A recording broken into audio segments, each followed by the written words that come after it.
दोस्तों, आज के इस बेहद ही रोचक वीडियो में हम बात करने वाले हैं एक ऐसी फिल्म के बारे में जो जिस टाइम पर रिलीज हुई थी उस टाइम पर इसको देखने की तमन्ना तो आप में से बहुत सारे लोगों की होगी, लेकिन शायद आप में से बहुत सारे लोग इसको उस टाइम पर देख नहीं पाए होंगे, क्योंकि उस टाइम पर इसको देखने के लिए आपकी एज काफ़ी कम रही होगी और ऊपर से उस टाइम पर इंटरनेट और यूट्यूब भी अवेलेबल नहीं था। और हमारे चैनल के ज़्यादातर वीडियोज़ देखने वालों की उम्र लगभग 25 से 35 साल के बीच में है। इस वजह से इसके रिलीज होने के टाइम पर आप इसको देख नहीं पाए होंगे, भले ही आपने इसको आगे कहीं ना कहीं देखा ही होगा। हम बात कर रहे हैं सन 2004 में आई बिल्कुल एक नया ट्रेंड सेट करने वाली फिल्म मर्डर के बारे में, जो कि सन 2004 में आई एक बहुत ही अलग तरह की एरोटिक रोमांटिक थ्रिलर फिल्म थी। हालांकि ऐसा नहीं है कि मर्डर के पहले बॉलीवुड में ऐसी एडल्ट थीम पर बेस्ड फिल्में ही नहीं बनी थीं। इसके पहले भी बॉलीवुड में अर्थ और आस्था जैसी बहुत सारी एडल्ट थीम पर बेस्ड फिल्में बन चुकी थीं, लेकिन सन 2004 में आई फिल्म मर्डर ने बिल्कुल एक नए किस्म की फिल्मों की ही शुरुआत की, जहां पर ये सारी चीजें इतने स्टाइलिश तरीके से और इतने कूल तरीके से दिखाई गई जो कि इसके पहले तक लोगों ने बिल्कुल नहीं देखी थी। फिल्म मर्डर का जब म्यूजिक एल्बम रिलीज किया गया तब उस टाइम पर इसके एक एक गाने लोगों ने बहुत ज्यादा पसंद किए, और जब प्रोमो के तौर पर इसके वीडियो सॉन्ग को टीवी पर दिखाना शुरू किया तब उस टाइम पर तो इन गानों को देखने के बाद लोग बिल्कुल पागल ही होने लगे। चाहे इसका गाना कहो ना कहो ये आंखें बोलती हैं ओ सनम हो, या फिर इसका दूसरा गाना भीगे होंठ तेरे हो, इन दोनों ही गानों का पिक्चराइजेशन बहुत ज़्यादा ही अलग था। और उस टाइम पर तो आलम ये था कि जब भी ये गाने टीवी पर आते थे तो इन गानों को बिना किसी डिस्टरबेंस के देखना ही एक चैलेंज होता था। उस टाइम पर तो आलम ये हुआ करता था कि एक नज़र टीवी पर होती थी और एक नज़र होती थी दरवाजे के ऊपर की कहीं कोई आ तो नहीं रहा है। मतलब जहाँ एक तरफ इन गानों को टीवी पर देखते टाइम पर एक डर था, वहीं इन गानों को देखने के लिए एक एक्साइटमेंट भी थी।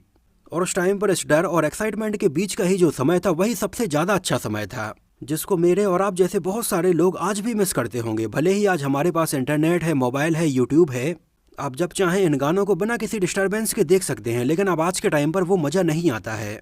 फिल्म मर्डर के बाद तो इस थीम पर बेस्ड बहुत सारी फिल्में बनाई गईं, लेकिन फिल्म मर्डर की कहानी, इसमें फिल्माए गए सीन और इसके गाने आज भी बहुत ही ज़्यादा फ्रेश लगते हैं, और इसको आज भी देखते टाइम पर ऐसा नहीं लगता कि इसको रिलीज हुए 18 साल हो चुके हैं।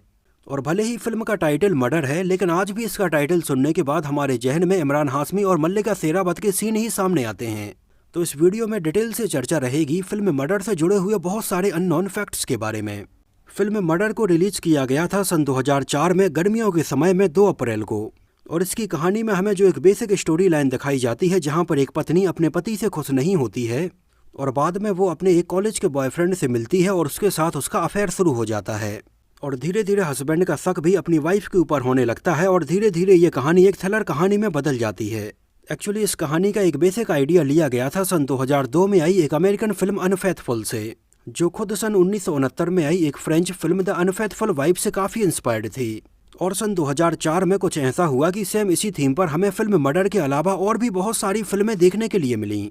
जैसे सन 2004 में फिल्म मर्डर के लगभग एक हफ्ते पहले ही फिल्म हवस भी रिलीज हुई थी, जो भी हॉलीवुड फिल्म अनफेथफुल से ही इंस्पायर्ड थी। लेकिन फिल्म हवस उस टाइम पर इतनी ज़्यादा नहीं चल पाई जितनी इसके एक हफ्ते बाद ही रिलीज हुई फिल्म मर्डर चली थी। इन दोनों ही फिल्मों के अलावा सन 2004 में ही एक और फिल्म रिलीज हुई थी इश्क कयामत के नाम से। सेम थीम पर बनी इन तीनों ही फिल्मों में से मर्डर का क्रेज बिल्कुल एक अलग ही लेवल पर था, और इसके गाने तो बिल्कुल टॉप सॉन्ग्स की लिस्ट में शामिल रहे। इसकी कहानी लिखी थी और डायरेक्शन किया था अनुराग बासु ने, जो कि इसके पहले बहुत सारे टीवी सीरियल्स को डायरेक्ट कर चुके थे, जिनमें एकता कपूर का कोसे से एक आशा जैसे कई टीवी सीरियल्स शामिल हैं।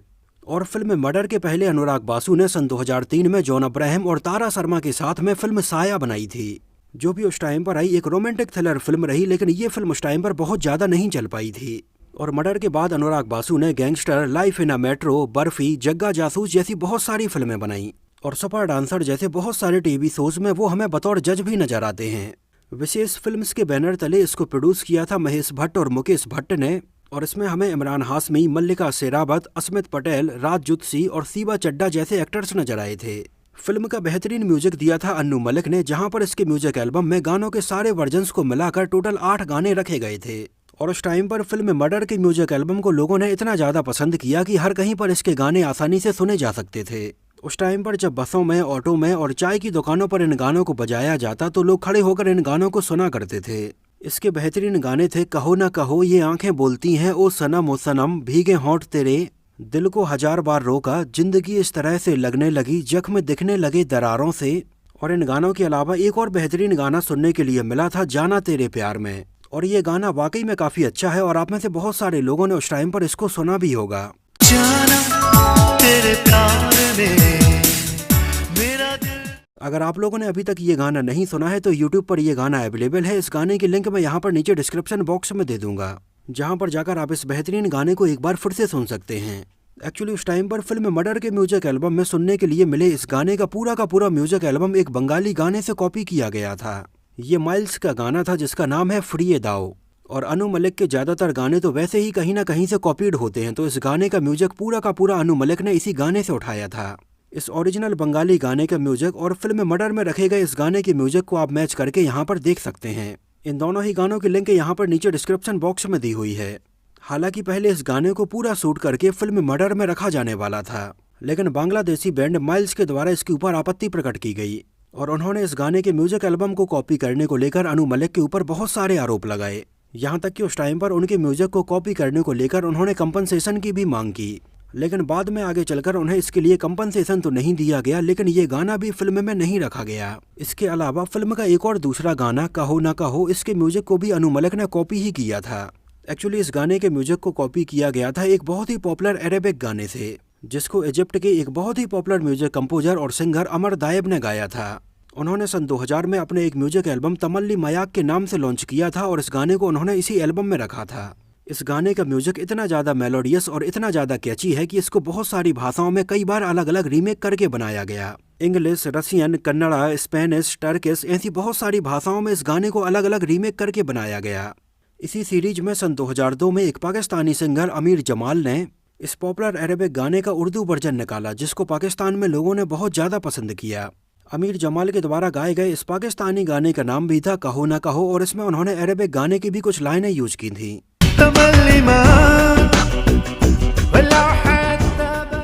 जिसके लिए उस टाइम पर उन्होंने इस गाने में अरेबिक लाइंस को यूज करने के लिए उनके सिंगर से भी परमिशन ली थी। और जब अनु मलिक ने इस पाकिस्तानी गाने को सुना तो ये गाना उन्हें भी बहुत ज़्यादा पसंद आया। उन्होंने अमीर जमाल से इस गाने के लिए कांटेक्ट किया और इस गाने को उन्होंने एज इट इज मर्डर में भी रखा। कहो ना कहो इस गाने के अरेबिक वर्जन और इसके पाकिस्तानी वर्जन दोनों ही गानों की लिंक मैंने यहाँ पर नीचे डिस्क्रिप्शन बॉक्स में दी हुई है, तो वहाँ पर जाकर आप इन सारे गानों को एक बार सुनकर जरूर देखिए। फिल्म मर्डर के म्यूजिक एल्बम में आवाजें थीं अमीर जमाल, अलीशा चिनॉय, सोनू निगम, अनुराधा पौडवाल और कुणाल गांजावाला की। इसके लिरिक्स लिखे थे सईद कादरी और राहत इंदौरी ने और इसके म्यूजिक एल्बम के उस टाइम पर लगभग 22 लाख से भी ज्यादा ऑडियो कैसेट से सेल की गई थी और ये उस साल पर चौथे नंबर पर सबसे ज्यादा बिकने वाला म्यूजिक एल्बम साबित हुआ था। फिल्म मर्डर में मल्लिका शेरावत के काफी हॉट सीन रखे गए हैं, जहां पर उनके कुछ नहाने वाले सीन भी इंक्लूड हैं। जैसे इसके एक सीन में हमें मल्लिका शेरावत और अस्मित पटेल भी नहाते हुए नजर आते हैं और यहाँ पर अस्मित पटेल की बॉडी भी काफी रिफ्रेशिंग और ब्राइट नजर आती है। और अगर आप भी अपनी बॉडी को बिल्कुल ऐसा ही फ्रेश, हेल्दी और चमकदार रखना चाहते हैं तो आप यूज कर सकते हैं मैन मैटर्स का चारकोल बॉडी वॉश, जो आपकी बॉडी को जरूरी मॉइस्चराइजर देता है, बॉडी में चमक लाता है, अंदर तक ठंडा रखता है और बिल्कुल रिफ्रेश रखता है। एक्चुअली मैन मैटर्स का ये चारकोल बॉडी वॉश मेंस के लिए इंडिया का बेस्ट बॉडी वॉश है, जो कि आपकी बॉडी को 3-in-1 बेनिफिट्स देता है, प्यूरिफाइंग, कूलिंग और ब्राइटनिंग। इसमें नियासिनामाइड है, विटामिन ई एसीटेट है, चारकोल बीड्स है, मेंथॉल है और ये एक बहुत ही स्पॉटी फ्रेग्रेंस के साथ में आता है, जहां पर चारकोल बीड्स आपकी स्किन को एकदम डीप क्लीन करता है और डेड स्किन को बाहर निकालता है। नियासिनामाइड आपकी स्किन को एकदम स्मूथ बनाने का काम करता है और मेंथॉल आपकी बॉडी को बिल्कुल अंदर तक ठंडा रखता है। मैन मैटर्स का ये चारकोल बॉडी वॉश आपकी स्किन के नेचुरल ऑयल को और मॉइस्चर को बिना हटाए ही आपकी बॉडी को क्लीन रखता है। और खास बात यह है कि इसका कोई साइड इफेक्ट भी नहीं है। इसको नहाते टाइम पर आप अपने हाथों पर रखिए और अपने गीले बदन पर धीरे धीरे से अपने हाथों से लगाइए और बॉडी पर इसको अच्छे से लगाने के बाद इसको पानी से साफ कर दीजिए। और बेहतरीन रिजल्ट पाने के लिए आप इसको दिन में 2 बार अपनी स्किन पर यूज कीजिए। और ये एकदम पैराबीन फ्री है, इसमें कोई भी मिनरल ऑयल नहीं है, कोई भी सिंथेटिक परफ्यूम नहीं है, सल्फेट नहीं है, सिलिकॉन नहीं है और ये पूरी तरह से क्रुएल्टी फ्री है। एक्चुअली मैन मैटर्स इंडिया का एकमात्र ऐसा होलिस्टिक मैन वेलनेस प्लेटफॉर्म है जहां पर आपको स्किन से संबंधित, बालों से संबंधित, weight, sexual wellness, performance, hygiene और स्लीप से संबंधित बहुत सारे प्रोडक्ट अवेलेबल हैं। एक्चुअली ये मेंस के लिए एक डिजिटल हेल्थ क्लिनिक भी है जहां पर आप फ्री ऑफ कॉस्ट ऑनलाइन यहां पर सर्टिफाइड डॉक्टर से कंसल्ट भी कर सकते हैं। तो नीचे डिस्क्रिप्शन बॉक्स में और पिंड कमेंट में दी गई लिंक पर जाकर आप मैन मैटर्स के इस चारकोल बॉडी वॉश को एक बार जरूर चेक करिए। बात करें अगर इसके बजट और बॉक्स ऑफिस कलेक्शन के बारे में तो फिल्म का बजट रखा गया था लगभग 5 करोड़ रुपए और उस टाइम पर इसने इंडिया में लगभग 15 करोड़ रुपए का कलेक्शन किया था और वर्ल्ड वाइड में लगभग 22 करोड़ 49 लाख रुपए का कलेक्शन किया था। और फिल्म मर्डर सन 2004 में एक सुपरहिट फिल्म साबित हुई थी, जिसको उस टाइम पर लगभग 215 स्क्रीन्स पर रिलीज किया गया था और ये फिल्म सिनेमा घरों में देखने के लिए लगभग 53,26,000 लोग आए थे। एक्चुअली उस टाइम पर फिल्म मर्डर में रखे गए बहुत सारे एरोटिक सीन्स की वजह से इसको ए सर्टिफिकेट दिया गया था, लेकिन इसके बावजूद भी ये फिल्म लोगों ने इतनी ज़्यादा पसंद की कि उस साल की एक सुपरहिट फिल्म साबित हुई और सन 2004 में बॉक्स ऑफिस पर सबसे ज़्यादा पैसे कमाने वाली फिल्मों में ये 12वें नंबर पर रही। वैसे अगर सन 2004 की टॉप 5 फिल्मों की बात की जाए तो पहले नंबर पर फिल्म थी वीर जारा, दूसरे नंबर पर थी मैं हूं ना, तीसरे नंबर पर थी धूम, चौथे नंबर पर थी मुझसे शादी करोगी और 5वें नंबर पर थी खाकी। और इसको IMDb पर 5.5 आउट ऑफ 10 रेटिंग मिली हुई है। फिल्म मर्डर डायरेक्टर अनुराग बासु के कैरियर की बतौर डायरेक्टर दूसरी फिल्म थी। इसके पहले भी अनुराग बासु भट्ट कैंप के लिए सन 2003 में साया नाम की फिल्म बना चुके थे, जो भी सन 2003 में आई एक super natural fantasy thriller film रही, जिसमें जॉन अब्राहम और तारा शर्मा नजर आए थे। एक्चुअली इससे उस टाइम पर महेश भट्ट को और अनुराग बासु को बहुत ज़्यादा उम्मीदें थीं, लेकिन उस टाइम पर फिल्म साया बॉक्स ऑफिस पर कुछ खास कमाल नहीं दिखा पाई थी। तो इसके अगले ही साल एक बार फिर से अनुराग बासु ने महेश भट्ट के साथ में मिलकर फिल्म मर्डर बनाई, जिसका सब्जेक्ट बहुत ज़्यादा ही बोल्ड था और इसमें काफ़ी ज़्यादा हॉट सीन भी रखे जाने थे। हालांकि सबसे पहले अनुराग बासु ने अपनी पिछली फिल्म साया की ही लीड एक्ट्रेस तारा शर्मा को फिल्म मर्डर के लिए भी अप्रोच किया, लेकिन इसमें काफ़ी ज़्यादा हॉट सीन होने की वजह से तारा शर्मा ने इसमें काम करने से मना कर दिया था।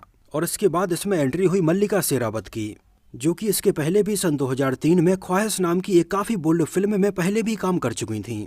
और पूरी फिल्म ख्वाहिश में मल्लिका शेरावत की लगभग 17 किसिंग सीन भी रखे गए थे, जो कि उस टाइम पर किसी एक फिल्म के लिए बहुत ज़्यादा माने जाते थे और ये फिल्म उस टाइम की काफ़ी बोल्ड फिल्मों में गिनी जाती थी।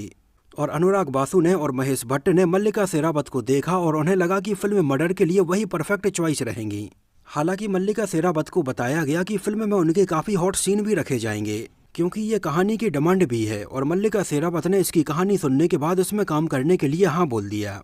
अब बात आई मल्लिका शेरावत के साथ में लीड एक्ट्रेस के तौर पर किसे साइन किया जाए, तो चूंकि ये भट्ट कैंप की फिल्म थी और इमरान हाशमी महेश भट्ट के रिलेशन में भी थे, और इसके पहले भी वो भट्ट कैंप के साथ में फिल्म फुटपाथ में काम भी कर चुके थे, लेकिन इमरान हाशमी की पहली फिल्म फुटपाथ कुछ खास कमाल नहीं दिखा पाई थी और बाद में उन्हें मर्डर में लीड एक्टर के तौर पर साइन किया गया। एक्चुअली फिल्म मर्डर उस टाइम पर मल्लिका शेरावत और इमरान हाशमी इन दोनों की ही कैरियर की पहली बड़ी ब्रेक थ्रू फिल्म रही थी। इन दोनों के उस टाइम पर रखे गए बहुत सारे हॉट सीन्स की वजह से उस टाइम पर ये दोनों चर्चा का विषय बने रहे। यहाँ तक कि फिल्म मर्डर के बाद तो इमरान हाशमी को उनके कैरियर में ऐसी और भी बहुत सारी फिल्में मिलने लगीं, जिनमें स्पेशली इमरान हाशमी के बहुत सारे हॉट सीन रखे जाते और किसिंग सीन भी फिल्माए जाते, जैसे जहर, आशिक बनाया आपने, जवानी दीवानी और अक्सर जैसी ऐसी बहुत सारी फिल्में। लेकिन इमरान हाशमी को जो सीरियल किसर का टैग मिला था वो फिल्म मर्डर के बाद ही मिला था। फिल्म मर्डर में इमरान हाशमी और मल्लिका शेरावत की जोड़ी और इनके बीच में रखे गए ये सीन लोगों को बहुत ज़्यादा पसंद आए थे। लेकिन एक्चुअली फिल्म मर्डर के रिलीज होने के काफ़ी सालों बाद इमरान हाशमी ने कॉफ़ी विद करण के एक एपिसोड में फिल्म में इमरान हाशमी और मल्लिका शेरावत के बीच में रखे जाने वाले किसिंग सीन को लेकर एक काफ़ी बड़ी बात बोली। इमरान हाशमी ने कहा कि उन्होंने अभी तक अपनी जितनी भी फिल्मों में जितने भी एक्ट्रेस के साथ में ये किसिंग सीन फिल्माए, उनमें सबसे खराब किस करने का एक्सपीरियंस फिल्म मर्डर में मल्लिका शेरावत के साथ में ही रहा। और सन 2004 में फिल्म मर्डर के रिलीज हो जाने के बाद अभी तक ये दोनों एक दूसरे के कांटेक्ट में भी नहीं हैं। तब उस टाइम पर मल्लिका शेरावत ने भी बताया कि इमरान हाशमी के साथ किसिंग सीन करना उनके लिए बहुत ज़्यादा ही बेकार रहा। और मल्लिका शेरावत यहीं तक नहीं रुकी, उन्होंने आगे ये भी बोला कि इमरान हाशमी से अच्छा किस तो उनकी सन 2010 में आई फिल्म हिस्से के सांप ने उन्हें किया था। तो सोचने वाली बात यह है कि फिल्म मर्डर में जहां लोगों को इन दोनों की जोड़ी ऑन स्क्रीन इतनी ज़्यादा पसंद आई थी, वहीं ऑफ स्क्रीन इन दोनों के बीच में फिल्म के बाद से ही दूरियां बढ़ना शुरू हो गई थीं। इसमें मल्लिका शेरावत के काफ़ी टॉपलेस सीन भी रखे गए थे, जहां पर एक सीन में वो हमें नहाती हुई नजर आती हैं तो एक और सीन में वो हमें टॉपलेस नजर आती हैं। एक्चुअली इन सीन्स के अलावा भी पहले एक और काफ़ी हॉट सीन मल्लिका शेरावत के साथ में प्लान किया गया था। ये हॉट सीन कुछ ऐसा था कि रात के समय में मल्लिका शेरावत एक स्विमिंग पूल के पास में जाती हैं और अंधेरे में अपने सारे कपड़े उतारकर स्विमिंग पूल में छलांग लगा देती हैं। हालांकि इस सीन को काफ़ी दूर से शूट किया जाना था, जिसमें मल्लिका शेरावत का चेहरा हमें दिखाई नहीं देता। लेकिन जब अनुराग बासु ने और महेश भट्ट ने उन्हें इस सीन के बारे में बताया तो मल्लिका शेरावत ने इसको करने से मना कर दिया। उन्होंने बताया कि इस तरह के सीन के बाद उनकी इमेज काफ़ी ख़राब हो जाएगी और वो ऐसा सीन करना नहीं चाहती हैं। और पहले तो मल्लिका शेरावत के इसके लिए मना कर देने के बाद उनके बॉडी डबल को लेकर भी इसको शूट किया जाने वाला था, लेकिन बाद में मल्लिका शेरावत ने ऐसा करने से भी मना कर दिया था, क्योंकि इसको लेकर उनका ये कहना था कि भले ही इस सीन के लिए उनके बॉडी डबल का यूज किया जाए, लेकिन ऑडियंस तो फिल्म में ये सीन देखने के बाद यही समझेगी कि ये मल्लिका शेरावत ने ही किया है। हालांकि बाद में ये स्विमिंग पूल में नहाने वाला सीन ही फिल्म में नहीं रखा गया था। सन 2004 में आई फिल्म मर्डर ने उस टाइम पर एक नया ही ट्रेंड सेट कर दिया था, और ये उस समय पर आई बहुत ज़्यादा बोल्ड फिल्म थी। ऐसी फिल्में उस टाइम पर बहुत कम ही बना करती थीं, लेकिन इसके सुपरहिट हो जाने के बाद तो हिंदी फिल्मों में ये सिलसिला चल पड़ा और ऐसी और भी बहुत सारी फिल्में हमें लाइन से देखने के लिए मिलीं। जहां फिल्म मर्डर के बाद इमरान हाशमी को सीरियल किसर का टैग दिया गया तो मल्लिका शेरावत को बोल्ड एक्ट्रेस का टैग दिया गया। इन दोनों के अलावा इसमें हमें अस्मित पटेल भी नजर आए थे। एक्चुअली अस्मित पटेल भी इसके पहले भट्ट कैंप के लिए राज और फुटपाथ जैसी बहुत सारी फिल्मों में असिस्टेंट डायरेक्टर के तौर पर काम कर चुके थे, और सन 2003 में आई भट्ट कैंप की ही फिल्म इंतहा से उन्होंने बतौर लीड एक्टर भी अपना डेब्यू किया था। फिल्म मर्डर के बाद आगे चलकर सन 2006 में एक बार फिर से हमें इमरान हाशमी और अस्मित पटेल एक साथ फिल्म दिल दिया है में भी नजर आए थे, और फिल्म मर्डर में अस्मित पटेल की आवाज बहुत ज्यादा मैच नहीं कर रही थी। इस वजह से इसमें उनकी आवाज को किसी और दूसरे डबिंग आर्टिस्ट से डब करवाया गया था। उस टाइम पर कुणाल गांजावाला भी बहुत सारी फिल्मों में बतौर सिंगर अपना कैरियर बनाने की कोशिश कर रहे थे, और फिल्म मर्डर का एक गाना भीगे होंठ तेरे उन्हें गाने के लिए मिला, जो गाना उस टाइम पर सुपरहिट रहा और कुणाल गांजावाला के कैरियर के लिए पहला बड़ा गाना साबित हुआ। फिल्म मर्डर की जिस टाइम पर शूटिंग चल रही थी उस टाइम पर इसकी लगभग आधी शूटिंग कंप्लीट हो जाने के बाद एक और बहुत बड़ी प्रॉब्लम सामने आई। एक्चुअली उस टाइम पर अनुराग बासु ने फिल्म मर्डर की लगभग आधे से ज्यादा शूटिंग कंप्लीट की और उन्हें तुरंत ल्यूकेमिया की वजह से हॉस्पिटल में एडमिट होना पड़ा। उस टाइम पर अनुराग बासु फिल्म मर्डर के अलावा इमरान हाशमी के साथ में ही एक और फिल्म तुमसा नहीं देखा के ऊपर भी काम कर रहे थे, लेकिन उस टाइम पर उनकी कंडीशन बहुत ज़्यादा सीरियस हो गई और उन्हें हॉस्पिटल में तुरंत एडमिट होना पड़ा। लेकिन वो चाहते थे कि उनकी वजह से कोई भी फिल्म डिले ना हो पाए, तो उनके हॉस्पिटल में एडमिट हो जाने के बाद फिल्म मर्डर के बहुत सारे सीन महेश भट्ट ने और मोहित सूरी ने फिल्माए। हालांकि ये बात बहुत कम ही लोग जानते हैं, लेकिन उस टाइम पर फिल्म मर्डर की शूटिंग के दौरान अनुराग बासु हॉस्पिटल से ही इंस्ट्रक्शन देते और यहाँ पर महेश भट्ट और मोहित सूरी उसको वैसा ही फिल्माते। तो इस तरह से उस टाइम पर काफ़ी मुश्किलों में फिल्म मर्डर को जैसे तैसे कंप्लीट किया गया। लेकिन ये फिल्म जब रिलीज हुई तो सुपरहिट फिल्म साबित हुई और इसने फिल्मों में एक नया ही ट्रेंड सेट किया था। इसके गाने भीगे होंठ तेरे के दौरान हमें एक मोबाइल नंबर भी देखने के लिए मिलता है। जब अस्मित पटेल मल्लिका शेरावत को फोन लगाते हैं तो हमें सिमरन के नाम से उनके मोबाइल में एक नंबर डायल मिलता है। उस टाइम पर इस नंबर पर बहुत सारे लोगों ने फोन लगाया, जो कि एक लड़की का नंबर था, और इतने सारे लोगों का फोन आने की वजह से बाद में इस नंबर को उन्हें ब्लॉक करवाना पड़ा था। फिल्म मर्डर के बाद आगे चलकर इसका सन 2006 में कन्नड़ा भाषा में भी रीमेक बनाया गया। इसका नाम था गांधा हेंदाथी, और आगे चलकर हिंदी में भी मर्डर की सीरीज को कंटिन्यू किया गया। सन 2011 में मर्डर 2 के नाम से एक और फिल्म बनाई गई, जिसका नाम बस सेम था और बाकी पूरी कहानी और कैरेक्टर से सारी चीजें अलग थीं। और उस टाइम पर फिल्म मर्डर 2 और इसके गाने भी मर्डर के जैसे ही पॉपुलर रहे। और सन 2013 में मर्डर 3 भी बनाई गई, लेकिन ये फिल्म पिछली 2 फिल्मों के कंपैरिजन में बहुत कम ही चल पाई। तो दोस्तों, ये तो बात हुई फिल्म मर्डर से जुड़े बहुत सारे अननोन फैक्ट्स के बारे में। आपको ये फिल्म और इसके गाने कैसे लगे थे हमें कमेंट सेक्शन में जरूर बताना। और आप में से कितने लोगों ने उस टाइम पर इसको सिनेमा घर में जाकर देखा था, हमें शहर का नाम और सिनेमा घर का नाम जरूर मेंशन करना। और अगर उस टाइम पर इसको आपने सिनेमा घर में नहीं देखा था, तब इसको आपने आगे चलकर कहाँ और कैसे और किसके साथ देखा था, अगर इससे जुड़ी हुई कुछ मज़ेदार बातें हैं तो हमें कमेंट सेक्शन में जरूर बताना।